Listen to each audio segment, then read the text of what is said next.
This week on the RV podcast, the ongoing wildfire crisis and the role campers play in causing them. We'll hear from a fire official. a terrible highway tragedy that killed 5 people when an RV blew a tire on I-91 in Pennsylvania and then veered into the path of a semi. Expert tips on keeping your RV roof in good shape. Plus the RV news of the week, travel tips, your RV questions, all coming up on episode 460 of the RV podcast. Hello, everybody. I'm Mike Wendland. This is my lifelong traveling companion and my bride, Jennifer. And right behind us is our loyal beast, Bo, the Norwegian elk hound. I think a thunderstorm must be out there because he's trying to get under the desk. Yeah, I guess that. Scared, or Bo. he just wants to know where his microphone is. That could be. It could be. Hey, just a quick reminder that we bring you this podcast in different formats. If you would like to watch a video version of it with lots of extra content showing in video, you can do so on our RV Lifestyle YouTube channel. There's a player that you'll find on the rvlifestyle.com blog under the podcast tab, but just go to YouTube and you can watch it. It's out every Wednesday. And of course, as always, as a podcast, an audio-only version is available through all of your favorite podcast apps, or you can listen through a player on our rvlifestyle.com website. So there you go. Well, summer's kind of winding down, isn't it? isn't this what they call the dog days of summer? Bo is certainly warm out there. Yeah. Yeah, it is. If you have not made your fall travel plans, may we suggest that you do so. I think fall has turned into equally as popular a time to camp as summertime. I know. Personally, I prefer camping in the fall. It's my favorite time of the year. I mean, they're all talking. This is going to be a particularly busy year with the big eclipse coming. Lots of people in the path of that eclipse. Campgrounds have been sold out for months. And of course, every year, Halloween becomes a bigger and bigger attraction. Hey, while we're talking about the fall schedule, we should talk about Hershey. We've had several of you ask, will we be at Hershey this year? Is it going to be a meetup? And the answer is no. We are going to skip Hershey this year. We've been there pretty much all of the 12 years we have been doing this, except for that dreaded COVID year. But the reason we aren't going is it's just too hard to do what our main purpose is in going, which is always to tell you and show you the new RVs. There are just so many people going there. It takes us at least a half hour to shoot a video, maybe longer, because we need to learn a little bit about the RV. We need to talk to some of the reps. Then we need uninterrupted time inside the RV to shoot it. During the public days, there must be 200, 300 other so-called YouTubers and people who are trying to do the same thing we do, and it's just impossible. And so many of the dealers, because they're there to sell RVs, they don't want video crews in shooting these things because they can't show it to the public, and it becomes frustrating, and it just is too hard. There's an industry day, but it's only one day. And it's been our experience that many times you go to see an RV on industry day and it's locked up because the staff and the team that are there from the manufacturer, the dealer, they're resting up, I mean, it was amazing last year how often that happened. Yeah, all the time. We went early. I was sick even, and we got, let's go look at this. Maybe that's why they were Nobody locked around. up. They didn't want to be around you because you were Could sick. be I smart think they knew you people. were coming. They saw you coming and they locked the door. But, this is a thing that I know a lot of fellow influencers like ours who have pretty good channels and big followings. They too have pretty much stopped going because it's too hard to do our stories. So instead, we're still going to show you all the new RVs, but we're going to go see them at the Elkhart Dealer Open House. Now, that is not a public show, but it's a show that's open to dealers around the country. Elkhart does it just a little bit after Hershey. All the new models are there. I mean, 80%, 75% of all the RVs in the world are made right in Elkhart. So we'll go see him there, and we have much better chance of having that uninterrupted time to go in and shoot the videos. So we're going to do that. And plus, we're going to a rally the same week as Hershey for the Montana owners, and that will be fun. Mm-hmm. And then we're doing a family campout trip. Yes, we had like 3 things for the same week. And then the first week of October, we are in Nashville for our meetup with our friends and followers. And that's been sold out, but there's a waiting list. And that's a big, that's going to be fun. Music City meetup, and we're going to go to the Grand Ole Opry. So we're about ready to get into a pretty busy time. Got to get our truck fixed, so we had somebody kind of hit and run and scrape up the side of it a long time ago, really, several months Forever ago. And it's been probably 3 months that we've been waiting to get it fixed from a collision shop. And we have an appointment next week with that, and they say they need it for 9 days. It's not very much damage, but it's so hard to get anybody to do any kind of work. What's happened to our country? It's kind of clipping our wings here for taking off and doing what we want to do. So that's good. But speaking of our Montana, our high country, our video tour of it, our epic video, Inside and Out, came out this past weekend, and we had lots of really good response from people. A lot of people ask you questions. Yeah, they wonder what happened to our first fifth wheel. That would be our Arcadia. And the answer is we traded it in. Yeah. And we have found that we go through RVs a lot, but our idea is we want to try as many as we can so that when we get questions that we have experience with. So we've had Class Bs, Class Cs, now fifth wheels. We have had a towable in the past. We've had a pop-up in the past. The only thing we haven't ever had is a Class A. And that may come someday. I don't know. We haven't had one of those. But if you trade them in within a year or so, you get the best return. And we had a lot of options on that Arcadia, and we were able to get a great trade, to trade it in and get a pretty good deal on this Montana. So we are pretty excited. But lots of questions. Like, they want to know, what tow vehicle do we use? Well, we can still use our F250, even though I'm sure Mike is drooling for something a little bit larger, but we can still use what we've got. I have really been looking at these 3500 Sierras from GMC. Oh my gosh. And the F350 from Ford. Yeah. But our 2021 heavy duty F250 diesel handles it. It's able to handle the weight. This fifth wheel we have is not one of the heavier ones. It's only 35 feet long. So. And I've got to say, I have come to really like that F250 that we have. I was unsure of it, but I love that thing. If you all were with us when we bought that, you remember Jennifer's reluctance. She drove it for the first time. She drove it home from Hershey last year. Yeah, and she got out of that 500-mile trip, and she's going, I'm ready. Let's go more. You know, it's kind of like learning how to swim. You just threw me in off the dock. Yep, and she loved it. And I loved it. She did.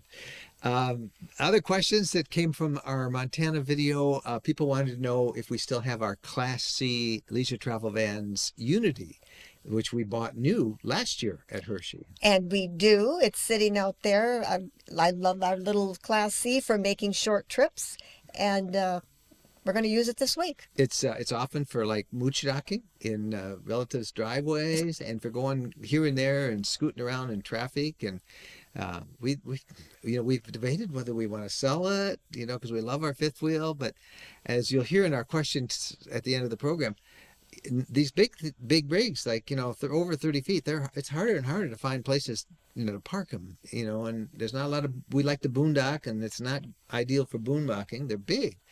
So that's why we kept our Class C, and we use it fairly often, so we like it. Like we say, there were a lot of questions. One of the ones is people wanted to know how Bo liked it. Oh, Bo. Bo does not like the motorhome because he can't see out the window. He could see out the window if he would sit in certain places, but he refuses to do that. He can't see out. Can't teach an old dog new tricks. He wants to ride shotgun, and I'm not giving up my seat so that he can see out the window. So he does not like the motorhome, even a little. And it's really pretty funny because you go to take a trip and he'll look at the truck and he'll look at the motorhome, and then he knows we're going in the motorhome, and he'll keep looking at the truck like, hey guys, let's take the truck.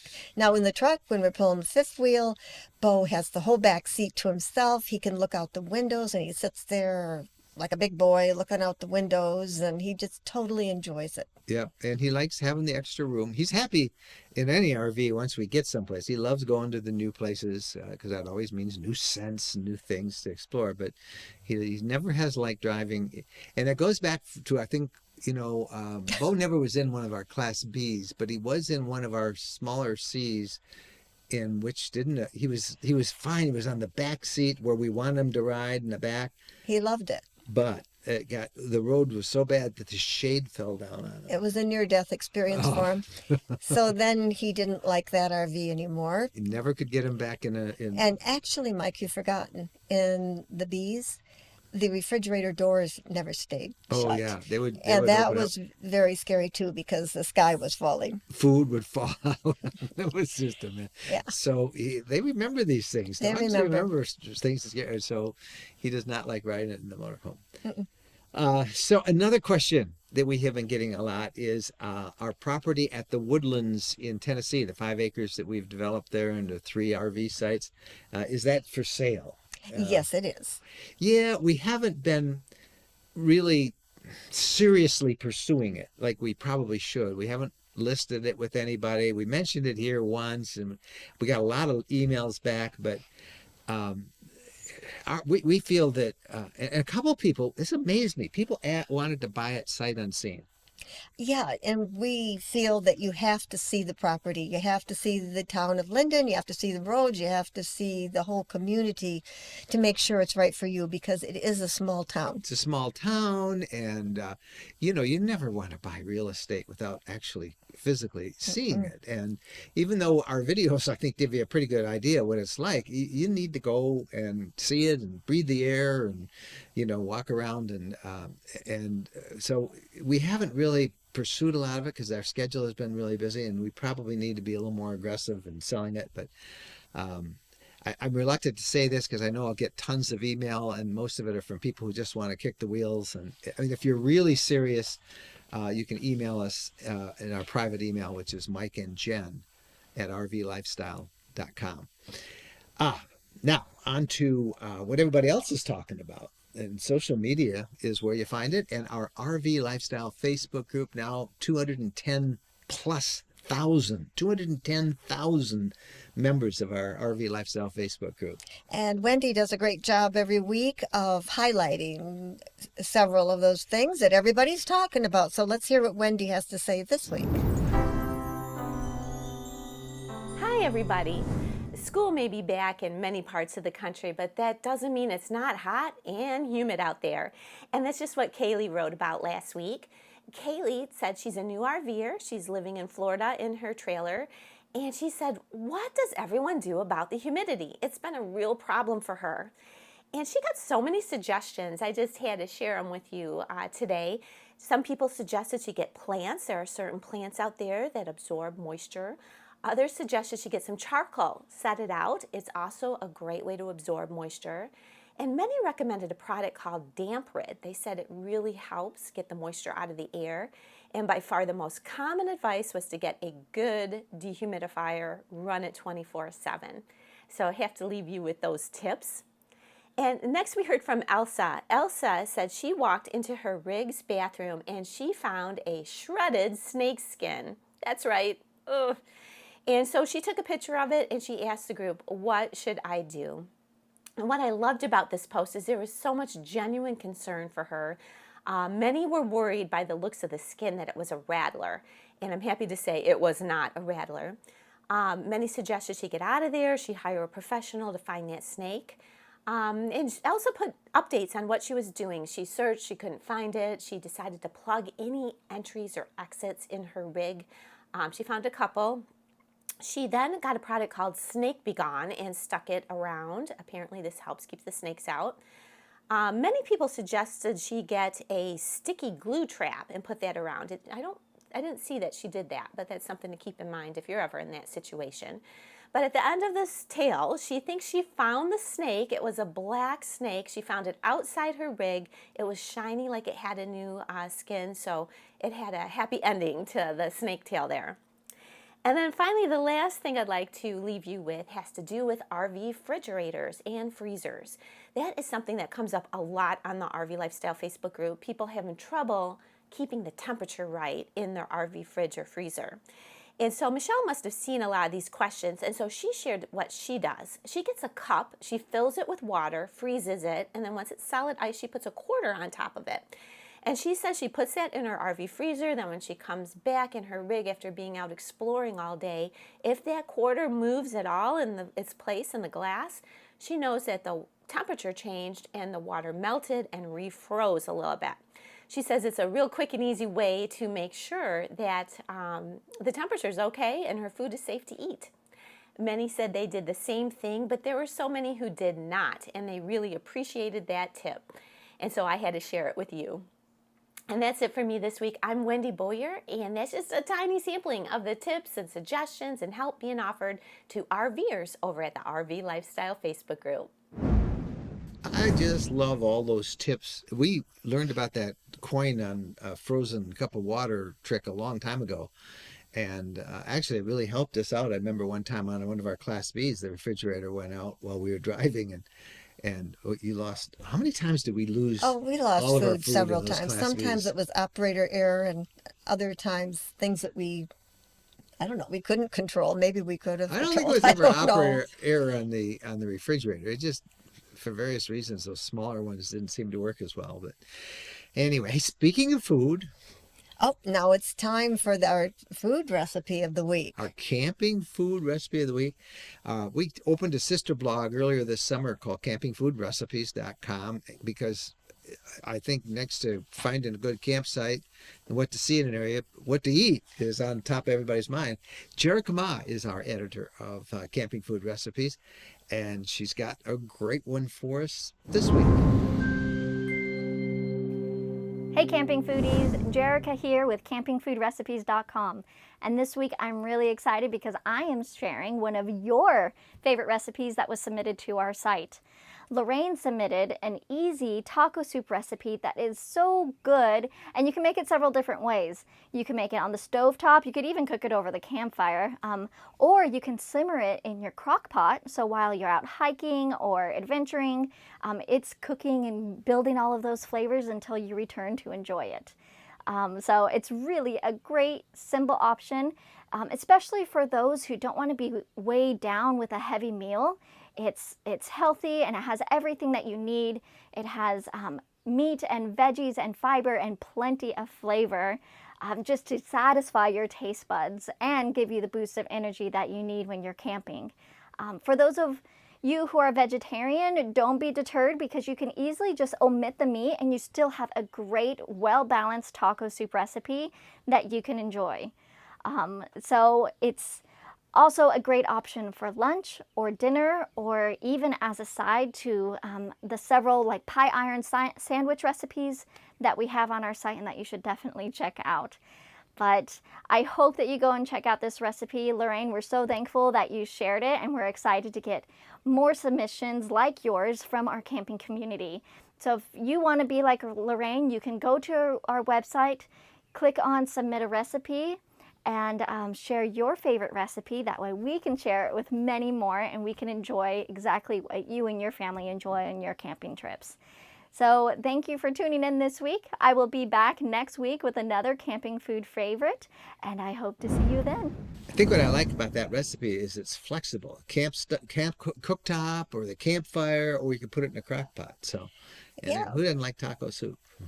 I can't imagine anybody who wouldn't like taco soup. Right. All right. When we come back, we're going to talk about fires, wildfires.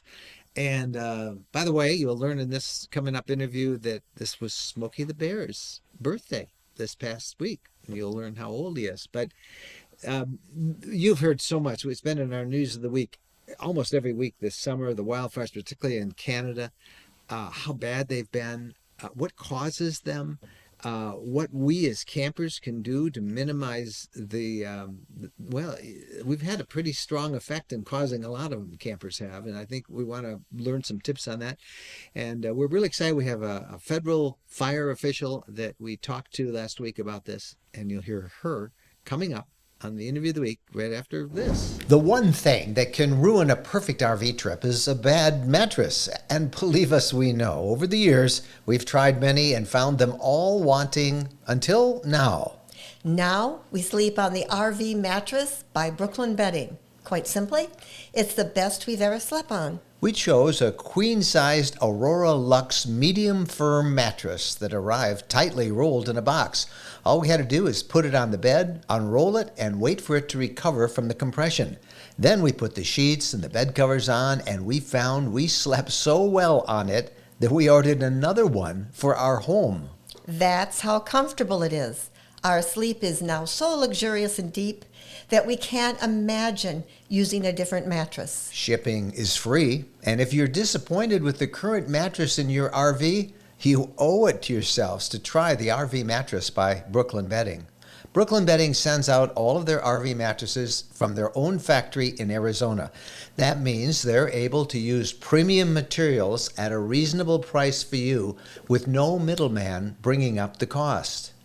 And right now, if you visit rvmattress.com/rvlifestyle, you'll get the maximum discount off your mattress with the promo code RVLifestyle. Again, use the promo code RVLifestyle for a big discount on your RV mattress by Brooklyn Bedding. We're sure you'll be as thrilled with your RV mattress by Brooklyn Bedding as we are with ours. It really is the most comfortable mattress we've ever slept on. Welcome back, everybody. Time now for the interview of the week. Did you know that 87% of the wildfires are started by people? Yeah, 87%. Yeah, lightning causes some, but not nearly as many. And oftentimes that 87% involves fires that began because people were careless while camping. So when we heard those statistics, we realized this was more than just a warning, that we wanted to make sure that we're all doing the most we can to causing more of these wildfires, which have been, for the last several years, have been just terrible. On our show today, we have Jennifer Wendland, and she is a spokeswoman for the National Intra-Agency Fire Center. They're based in Boise, Idaho, and I think you're going to find this interesting. Here's Jennifer. This has been quite a year for you guys. From previous years, it's a little bit quieter, but yeah, we're still fairly busy with wildfires across the West And I guess and Alaska. I'm thinking, because we're hearing so much too about the wildfires in Canada that have so disrupted things in the northern states, both on the East Coast and on the West Coast. So give us a sense right now, as we record this in mid-August, roughly what percentage of wildfires are going on right now? How many of them are right now? As of today, we got the numbers. There's 88 large wildfires burning in 12 states. So that could be Texas, Oklahoma, Alaska's got wildfires, and then our western states. We do have some in New Mexico as well. So there's 88 large wildfires burning across 12 different states as of this morning. Now, you indicated that this is not as bad as previous years. Roughly, how does it compare to give us a sense of it seems like we've been hearing so much more about it over the last few years than we ever have before. Yeah, and it's actually, from our numbers, we're probably down almost, I think they said half of what the wildfires we would normally see at this time of year from previous years. And then that can be for many things. We had a really wet winter in some places, so a lot of our higher elevations that we would see wildfires in, the trees, they got a lot of snowpack, like you saw in the Sierras last winter. So that's kind of helped limit those wildfires in those type of elevations. But the lower elevations with the brush and the grass and even some of the timber areas are starting to see some wildfires from the lightning storms have come in the last couple of weeks. But yeah, it hasn't been, especially with our friends to the north in Canada, unprecedented wildfires that they're seeing. And so we've been supporting them with a lot of resources since the 1st of May. Boy, and if we look at North America, it seems, for practical purposes, it's all one thing. I mean, there's Canadian fires, which we certainly have never seen like this before. One of the statistics that we saw, and I don't know how true it is or how much of an urban myth it is or a wilderness myth it is. We'll start a new trace. Um, what percentage are caused by campers? How big of a role do campers play in these fires? So we don't really have a category for campers. We have human-caused and lightning-caused wildfires. So that's how we split them out. So as the numbers actually came out a few days ago, in our human-caused wildfires this year, we've had approximately 29,000 human-caused wildfires as of date. So that's beginning from January 1. That has burned over 861,000 acres. And we've had approximately 2,600 lightning-caused fires that's burned about 450,000 acres. So, and then during human cause, we can break that down a little bit more with campfires, target shooting or shooting fires, roadside starts, debris burning.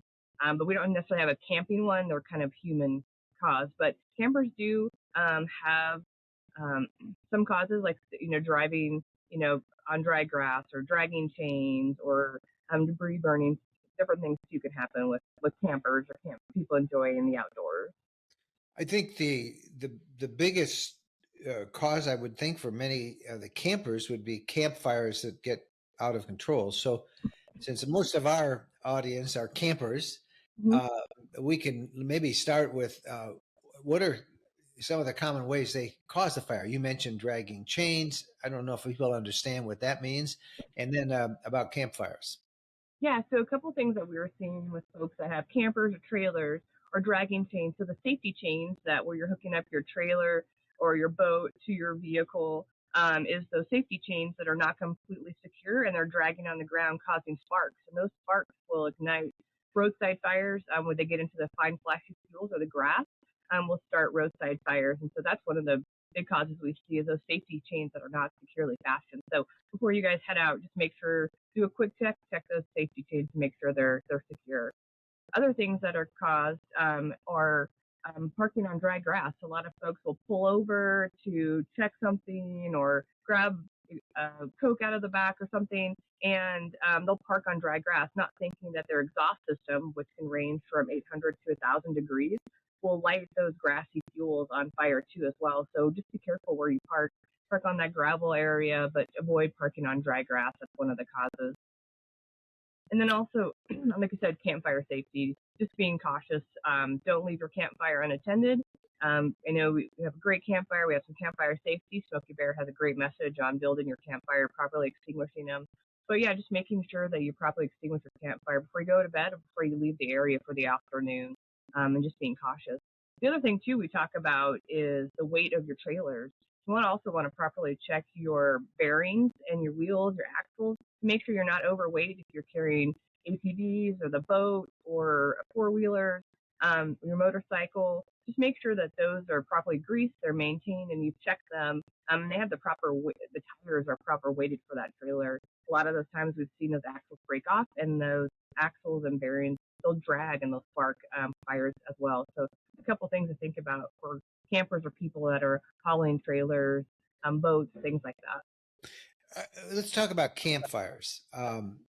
Maybe you could break it down for us, the basic steps to building a safe campfire, especially with so many people now boondocking in areas away from organized campgrounds.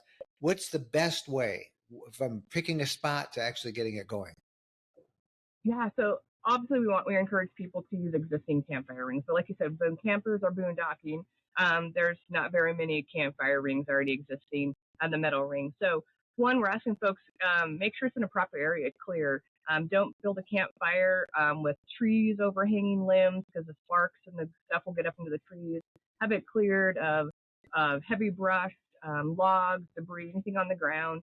We usually say kind of be safe about 10 feet. Give yourself about a 10 feet radius of clear debris. Make sure there's no dry leaves on the grass, twigs, dried dead branches. Clear that area out. Make sure it's properly, nothing's there. And also then dig a pit or just one or two shovels. People are saying approximately 1 foot deep in a pit just to kind of keep the logs and brush down safely. And then put a rock ring. Give it a little bit of buffer. Have sparks, embers. Sometimes see them flash out when you see the campfire doing their little thing. But yeah, just keep sure that rock ring is safe around the campfire. Then when you're building your actual fire, have your logs, your twigs, your sticks all within that rock ring. Don't have anything hanging over, because fires, like I said, they'll spark and all that, sound, but that spark can travel very far. And so they've seen sparks travel, a distance, and they can get into that grassy area too. So make sure that the stuff that you're building your campfire with is well within that rock ring. People like using the teepee effect, so building your campfire using that teepee with the logs and with the logs and all your twigs and everything, and kind of doing that. But make sure your campfire is manageable. Don't have a rip-roaring campfire, because, like I said, those sparks can travel. And so even having a 10-foot radius, that spark can travel outside of that and get into that brush. So make sure you keep your campfire manageable. Always have a bucket. I have Smoky Bear's bucket here, bucket of water and a shovel present as well, in case you have to get one of those sparks out or something like that. But have other things in a safe, close area, so you can have it for safety reasons. But yeah, just keeping that fire manageable for sure. So many people, they'll have a fire and then they'll just let it die down and then they'll go to bed without really spreading the coals and putting water or dirt over them. Maybe we could talk about that a little bit, because I imagine that is also a cause of wildfires. Yeah, because people think that, it's going to die down, nothing's going to happen. It's nighttime, it's cooler, but also nighttime. Some of that times the wind picks up, and so even if you let your campfire burn out, like people think, those ashes are still there, and the wind picks up, and they'll whip those ashes out into the grass, and that's what a lot of times happen when people go to bed or they leave their campfire throughout the day. The afternoon winds and stuff will come up and pick up those ashes. So you want to these are kind of the things that we have. So you drown, stir, and feel. So you drown the campfire, bucket of water, gallon of water that you have, stir it, use a little bit of dirt to kind of bring up those the burned logs and things like that, to get it up, to get some air to it. Stir again, use more water, and then feel the back of your hand. You want folks to not just stick your hand in there, but just kind of feel in the back of your hand, feel the heat. If it's too hot to touch, it's too hot to leave. So just continue that drown, stir, and feel until it's completely out. You still have warm areas, because that dirt's going to be warm, and some of those rocks are going to be warm that are in that fire pit. But just want to make sure that there's nothing that will be able to be picked up by the breeze that could come up that kind of carry those embers. But yeah, just stir, drown, stir, and feel is what we're telling folks, to make sure that fire is completely out before you go to bed or you leave the area. I would imagine that one thing that is also a major problem during a wildfire outbreak are people who are back in the boondocks and maybe haven't really been paying attention to it and don't even know that there's a fire out there. What can people do to be better informed about fire risk and when it's time to pack up camp and get out of town? Yeah, a lot of times, what we're telling folks is to know before you go. So if you're taking off this weekend to go camping, always check the area that you're going to be visiting. Is there fire restrictions in the area? That's going to actually determine if you're going to have a campfire or not. 2, if there's a wildfire in the area, and then what are their restrictions? Some of those wildfires have closed areas that you can't go into. So always know before you go. But if you're already there camping and a wildfire does break out, be cautious. A lot of times our cell phones are still within range. Not a lot of places you go that you don't really have service, but always just check. Maybe you'll see alerts, or you'll go to the camping. Some places have wildfire information websites, but also if there is a wildfire, the local sheriff and things are going to come and talk to you and let you know to either 1, level 1 evacuations, meaning just kind of stay, or 2, they want you out of the area. So yeah, just kind of be cautious. Check before you leave to go to the camping area, but also just be aware. If you see things, you see them on your phone, you get alerts. Also, there's some places that will give you a wildfire alert, so you can enroll into that depending on what state that is. But yeah, they also will just let you know too if there's something that does come out. You'll have the sheriff's department or fire resources will come and talk to you, or local agencies. So just be prepared. Always, kind of like I said, stay in contact. Let people know where you're going to camp. If you're going to go camping for an area and you have a family member that they can reach you, let you know, hopefully that will help too. So always let folks know where you're going to be camping or recreating for that weekend, just so that they're aware if something does come up. Know before you go. I think that's pretty good. Yep. And just in general, you guys, you're the part of the interagency fire center out there. Explain how that works. When we see these big fires, people come from all over, and how fast can you guys respond? How many people are involved in this every year? Yeah, so it depends on how big the fire gets. So we have incident management teams that go, and those are interagencies. So there's Forest Service, Bureau of Land Management, National Park Service. We also have local fire departments from Cal Fire to New York Fire Department that help. So there's a different array of people that are on these incident management teams. It could take a day or two. Everyone's traveling from across the area depending on where the wildfire is. But a lot of times, the local area will respond to those fires initially. So if a wildfire does get called, it goes to a dispatch center and they send the appropriate resources that they have or ordered. So helicopters, engines, dozers, hand crews, air tankers too as well will be responded before our big incident management teams get out there. So we have resources from across. Also, when it gets into PL5 or planning level preparedness level 5, we can bring resources from international. So we've had Canada come down, Australia come over, as well as crews from Mexico come up and help too as well. So when we do get into the bigger fire seasons, like you saw maybe in 2020, 2021, we did have international resources that came and assisted us, as well as the military has helped us too as well. You mentioned at the top of this that you guys are out working and helping Canada fight their fires. And I know that's a whole different area, but can you give us just a sense of how big those fires have been? Because we've seen this report of smoke coming down. Yeah, and it's across actually all of Canada. You have it in British Columbia, you have it in Quebec. And so it's been since early May, they've had wildfires. And so we've responded with air resources, smoke jumpers that have gone for the first time to Canada to support. We have engines, we've had hand crews, we've had radios from our Great Basin Incident Cache. We've sent radios, pumps, hoses, all that stuff to support them as much as we can. And so we've done that. Over 2,500 personnel have responded in the last couple of months to support Canada in their wildfire effort. It's a tough question. I don't know if there's an answer to this, but why is Canada so bad this year and we're actually better than normal? I mean, what? And it all depends on the fuel. Some areas have drought, so they might have had a drought that they've seen unprecedented over the last couple of years. They haven't had a lot of moisture in the wintertime, so that's where a lot of ours comes to. If we get a lot of moisture, a lot of snowpack, that kind of helps with the fuels not drying out as early or as long. So there could have been different reasons why Canada's burning, and some of them are out in areas that it's hard to get resources. Just like some of our wilderness fires, it's hard to get resources out there. Same thing with Canada. They're in areas where they can't get resources there as quickly as, if it was closer to a road system. So there's a lot of factors that come into play when areas have precedented wildfires. Jennifer, thank you so much for helping us understand the wildfire issues out there and how we as campers and RVers can help you guys and help our forest. Thanks again. You're welcome. We all have a part to play, so thanks very much. Appreciate it. Have a great day. Well, that was an interesting interview, and I think we all heard there's a lot we can do as campers to be more careful, more vigilant, and to help control these wildfires, because as we've seen this summer, once they start, they can be very difficult to control.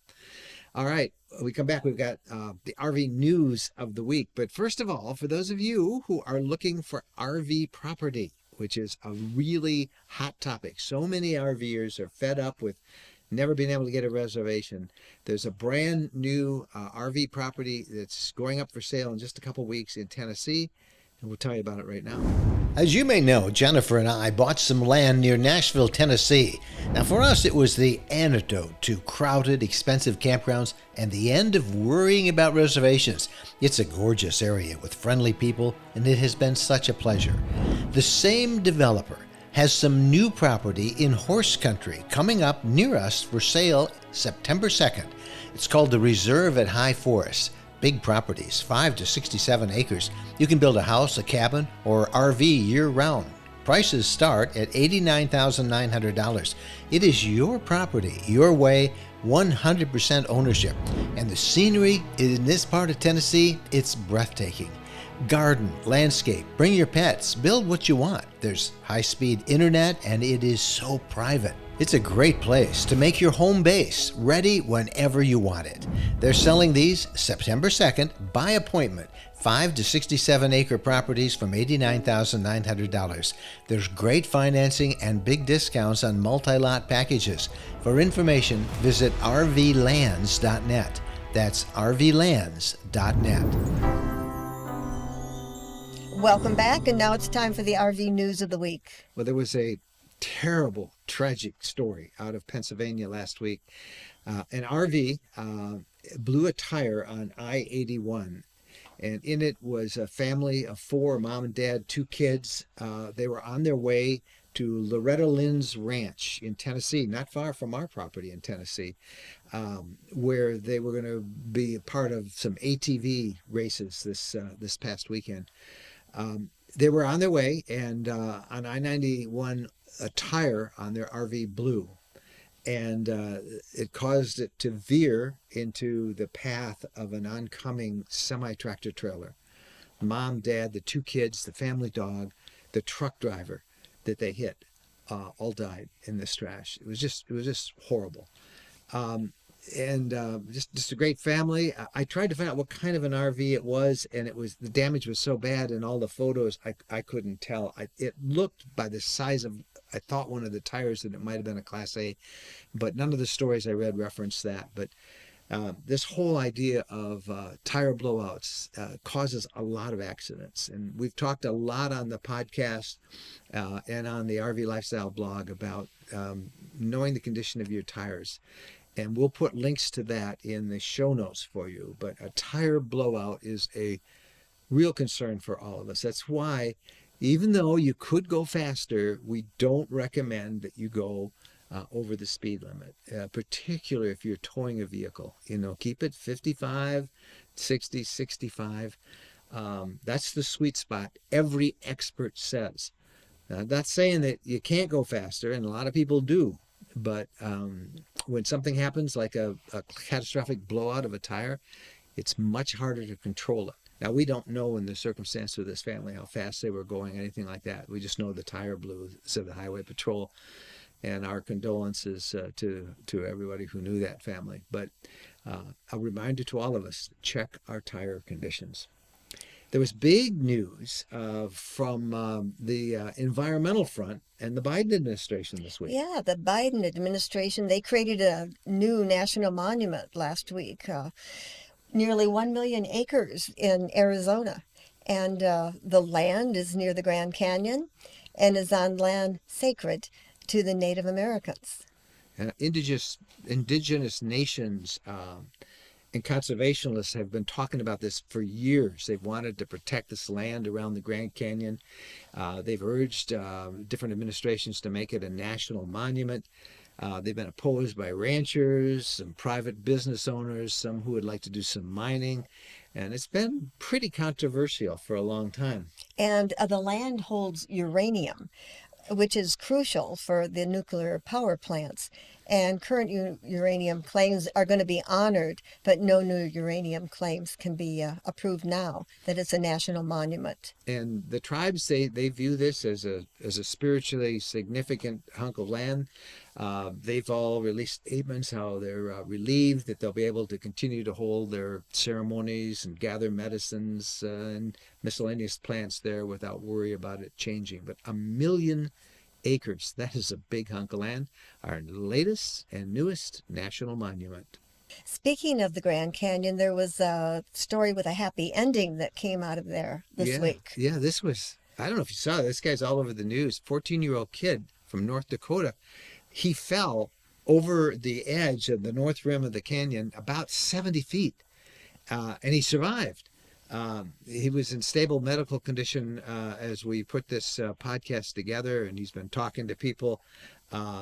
Rescue crews couldn't get to him with a helicopter the way they normally do. So they had to use ropes to literally scale down this cliff and attach him to a basket and then scale back up the cliffs and get him to a trauma center in Vegas. Uh, and it happened because he was there at the edge with, a lot of people, and he tried to get out of the way so some other tourists who were at that spot could take pictures, and he slipped and he fell. And National Park Service folks are saying this is a reminder: don't cross over the safety barriers in the national park. Stay at least 10 feet from the edge of a cliff if there are no barriers in that place, because it's so easy to slip and fall and lose your balance. And so often it's because people go over there and they try to take selfies and they slip and fall. Happens a couple of times a year. Yeah. All right. And so our next story has to do that some campgrounds throughout the country are starting to sell out in anticipation of this October 14th annual solar eclipse.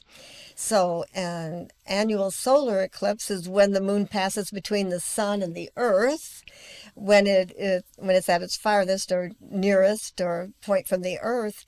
And this is a relatively rare event, and it's happening October 14th. And so the best viewing locations begin in southern Oregon, traveling in a southeast diagonal line through Nevada, Utah, Arizona, Colorado, New Mexico, and Texas. So campgrounds in the full path are selling out, and many are planning special activities. Like Mesa Verde National Park is one place where they're planning special activities for that. That's one of our favorite national parks. Mesa Verde. Some great camping there too. So if this is something that you want to see, you better get out there and make your reservations. Yeah, it's pretty cool. There's a big one coming next year too, but this is big, and you're gonna have trouble finding reservations this year. But you might check out the one for next year, see if you can get in for that one too. It's a little different path next year. Time now for the industry RV news of the week. And Rick Kessler, who is the executive editor of the industry-leading publications RV Business and Woodall's Camping Magazine, just got back from an industry gathering out west. And here's the latest from the RV industry. Hey, thanks, Mike and Jen. I just returned from San Diego, where the RV industry had gathered for the annual Aftermarket Conference. That's for the aftermarket parts and accessories. Well, one of the things they do each year is hand out a bunch of awards, of course, including to the new product of the year. And the winner this year was the safety rail from MoreRide. And if you haven't seen one yet, it's pretty slick. It's an innovative handrail system that makes it safer and much more stable to get in and out of towable RVs. A heavy-duty magnet and pin stores the safety rail flat against the RV when not in use, and then with a simple pull, the rail glides out, matching the angle to the entry steps for a much smoother and more stable entry and exit. In other news, the retail sales numbers came out for June, and they're not that bad. Well, let's just say they're not as bad as what they have been. In June this year, there were just under 41,000 RVs sold by dealers. That's still a 21.5% decrease from last June, but it is an improvement over the last several months, and it's certainly better than what everyone was expecting. The bottom line, RV dealers are starting to see a pickup in sales, and that has the whole industry starting to smile. And last but not least, the folks over at Jellystone Parks told us how they're expecting an especially busy camping season this fall.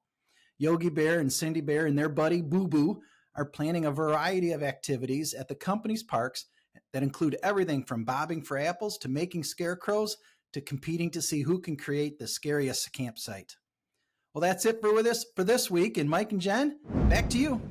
Well, Mike, all I got to say is the first thing that we did when we got our new fifth wheel was put on that safety handrail. Yes. That is an awesome thing that they all ought to come with. Yeah, we did a video short on it a week or so ago, and we'll embed that in the show notes for this episode at rvlifestyle.com. But it's a handy thing. I don't know why RV manufacturers don't make that a standard offering on all the trailers and the fifth wheels so you can get in easily. Must be a cost issue, but it's well worth it. And the other thing that Rick was talking about, Jellystone Park, we love that park. We're going there on a family vacation to do a story on fall camping in just about a month from now. So that will be fun. So you can, if you've never been to one, they're a lot of fun. Even if you don't have kids, you can go and watch the other kids have fun. they really do a great job. I'm very impressed with Jellystone. We'll show you what it's like when we go in a week or so. All right, when we come back, we've got an RV tip of the week. When we're asked what's the most important modification we made to our RV, it's an easy answer. Battle-born batteries. Battle-born batteries are quality, safe, reliable lithium batteries that allow us to stay out there off the grid longer. Lithium batteries charge faster, they charge fuller, they're longer lasting, they're maintenance free, and Battle-born batteries are protected by a 10-year guarantee. Now, in our case, they just dropped into the existing AGM batteries that we have, and they'll probably be the same on your rig too. Battle-born battery experts can get those in your rig just like they did with ours. They can also match you up with the right cabling, the inverter, the charger, the solar controller, everything. Jennifer and I swear by our Battle-born batteries. They allow us to boondock off the grid. Check them out. Go to rvlifestyle.com/lithium. rvlifestyle.com/lithium. Welcome back. It's time now for the RV tip of the week from certified RV inspector Brenda of Queen Bee RV. And today she's going to talk about roof maintenance for your RV. Do you know what one of your biggest enemies is when it comes to protecting your RV investment? The answer is water intrusion. It is the silent killer when it comes to protecting the integrity of your RV roof and even your sidewalls. The UV rays from the sun and weather and low-hanging tree branches, all of those can wreak havoc up here and cause tears and soft spots and leaks, very costly to repair. Even a small tear or a pinhole in the sealant up here can cost you big bucks. So let's go over some ideas of what you can do to protect your RV roof. This is one of the props that we use at the Big Red Schoolhouse, and I'm going to use this one to show you what I do to protect my own roof and those of my clients. First, I want you to hire a professional if you do not feel comfortable accessing your RV roof. They've been trained, like me, to access this properly and safely. At least twice a year, I want you to get this roof cleaned, especially that sealant, all cleaned up so we can take a closer look. I like to be on my hands and knees when I'm on the RV roof. This allows me to check for soft spots, look for any tears in the roof membrane, and then also get a really close look at all of that sealant. We want to make sure there are no cracks or gaps or missing sealant. It's not super damaged from the weather. And if any of the sealant does need to be repaired, replaced, or touched up, please be sure to refer to your owner's manual for the recommended type of sealant for your roof material. Roof maintenance can keep money in your wallet, keep your rig out of the repair shop, and protect your investment. Back to you, Mike and Jen. Wow, I think that's quite a challenge to twice a year check that roof. Yeah, I think that's probably the most overlooked part of an RV for most people, that they don't really check it. And one of the most complained issues involving RVs are leaky roofs. So, duh, you put the two together. Time now for the app of the week. And the app of the week is sponsored by newtraveltech.com. That's our sister blog that celebrates the many different ways that technology enhances the RV travel experience. And this week we want to feature something called RV Life Pro. And this is actually a whole suite of tools that is aimed at making camping simple. And we have been big fans of this for a couple of things. First of all, RV Trip Wizard. That's part of this suite that RV Life Pro offers. And that is hands down the best RV trip planning tool in the market. I mean, I would take the rest of the show to tell you how important and how cool that is. But then you get something else with it that's pretty cool. Yeah, get the RV Life GPS app. Yes. Now, this GPS app will turn your phone or your tablet into an RV-centric map that automatically syncs your trips that you've done with RV Trip Wizard, and it'll show it on the app, but they work really well. They take into account the size, the length, the height of your RV, and so they will keep you away from any routes where you're going to run into a low overpass or something. And then you also get some other cool stuff. Yeah, you do. You get to maintain my RV. Yeah, now that's an important thing. That it is. We don't keep track of it like people do with their cars. They keep, meticulous records. Do you know when the last time what do you have to do with your RV? You have to lube the bearings on the wheels on your RV? Well, we learned this week we got to check out that roof twice a year. Yeah. So all those tools, and there's some other things. I think you can have access to great reviews on campgrounds and stuff from real people, not from bots. RV Life Pro is what it's called. Now it costs $65 a year. But as we said, this is a suite of tools, so it's more than just a little app, But $65 a year, we can get you a great price discount. I think we can get you 25% off if you use the code RV Lifestyle. RV Lifestyle, all one word. And if you go to the show notes of this episode, rvlifestyle.com, scroll down under the podcast tab to the app of the week, and where you see that, we've got a special link that'll take you directly there, and you'll get our discount. But check it out, RV Life Pro. When we come back, we have your questions about the RV lifestyle. Stay with us. Have you had it with overbooked, overcrowded campgrounds? Then check out Harvest Hosts, where RVers can overnight for free at wineries, farms, microbreweries, golf courses, and attractions. Harvest Host is a membership service for those with self-contained RVs looking for unique, beautiful, and peaceful overnight camping experiences across North America. When you become a member of Harvest Host, you can camp for free at all these places. Jennifer and I are Harvest Host members, and we've made so many great memories at Harvest Host locations. There's no charge for camping, and your Harvest Host membership fee is easily made up with just a couple of stays. Plus, you have awesome places to stay. If you use our special affiliate link of rvlifestyle.com/HH, you'll automatically get 15% off the cost of your membership. That's 15% off, but you must use the special link, rvlifestyle.com/HH. Now it's time for the question of the week, and the first one is from Mike, and Mike asks, I would like to know if my freshwater tank, 30 gallons, should be left completely full or left completely empty between trip settings in my driveway. I currently empty my freshwater tank completely after several days of returning home, leaving it sitting empty for a couple of days, then completely refill tank, allowing to set no more than 10 days, continuing this cycle until the next trip. Has anybody used this product called Clear 2O called Tank Fresh, which, if I understand correctly, is made for this very purpose? And again, that was from Mike. Okay. Well, Mike, you have a small tank, 30 gallons, so count yourself lucky. But first I want to answer that product that you mentioned about. It's really not meant for repeated uses during the season. In other words, every time you come home, you don't want to throw that in there. What it is it's kind of like a shock. It's you know how when you open your swimming pool, if you have a swimming pool at the stop of the year, they shock it by throwing extra chemicals in to get it balanced, the water balance. Well, this is meant to sort of clean out your freshwater tank at the start of the season. So it's not something that you would just dump in every time. Now, as to your process, what you're doing is pretty good. That's what we do with ours. We empty the freshwater tank. If we're going to leave it, now if we're going someplace and we're back and forth and we're using that that we're constantly using it, it's fine. But when it sits for even a few days, particularly in the summer, if there's a lot of water in that freshwater tank, it's going to get skunky.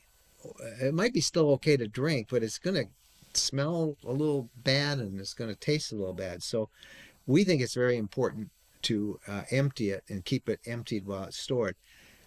Now, you cannot, just like your black tank, you can't use too much water.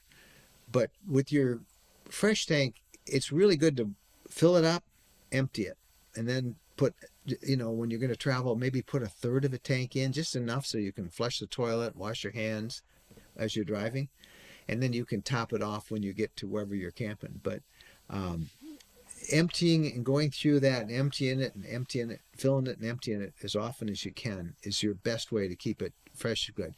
If it's really bad, we have found if you use just a tiny bit of bleach, you can use that fresh tank fresh or whatever it was you talked about. You could use that or products like it, but we just use like a tablespoon of bleach for every 10 gallons. And then drive around a little bit, let it slosh around, then empty it, and then fill it. If you still have a chlorine taste, you got to still empty it again, or that bleach taste, you got to empty it again. It's a delicate dance, but running water through there as often as possible is your best solution. Let's do another question this week. Okay, so is boondocking possible with a 36-foot fifth wheel? Are sites accessible with that big of a rig? It seems like most boondockers do use a Class B or C camper. Unfortunately, we only have our fifth wheel. Thanks, and that's from Terry. What do you think? Well, it is a bit of a problem when you got the bigger rig to find boondocking spots. They are out there, but it does make it more of a challenge, especially like the national parks. It's hard to find a spot. Most national parks can't handle anything over 30 feet. Most national and state forests don't have big spots available either. Plus, in those state and national forests, access roads, they may start off great, but they quickly narrow, and then there's very limited space to turn around if you have to. I shouldn't be telling you something you don't already know, that the bigger the rig, the more challenging it is to find non-traditional campground spots for it. Harvest Hosts, surprisingly, most of those places can handle a big rig like that, even though you might be boondocking there. And many of them are really nice spots. So Harvest Host is a place where you could do some boondocking, and often all by yourself. Just do some checking there. Boondockers Welcome, which is also part of Harvest Host, can help you find some spots. But in general, you're going to find it a challenge to find boondocking places for those big rigs. Most big rigs are going to camp in state parks or commercial campgrounds. It's just because of their size. That trying to turn around can be a real challenge. Yeah. Hey, sometimes backing in can be a real challenge, as I still try to figure that out when I drive the fifth wheel. All right, that's our show for this week. We'd love to get your questions and your comments and your suggestions. Just email us. Our personal email address is mikeandjen@rvlifestyle.com. Happy trails!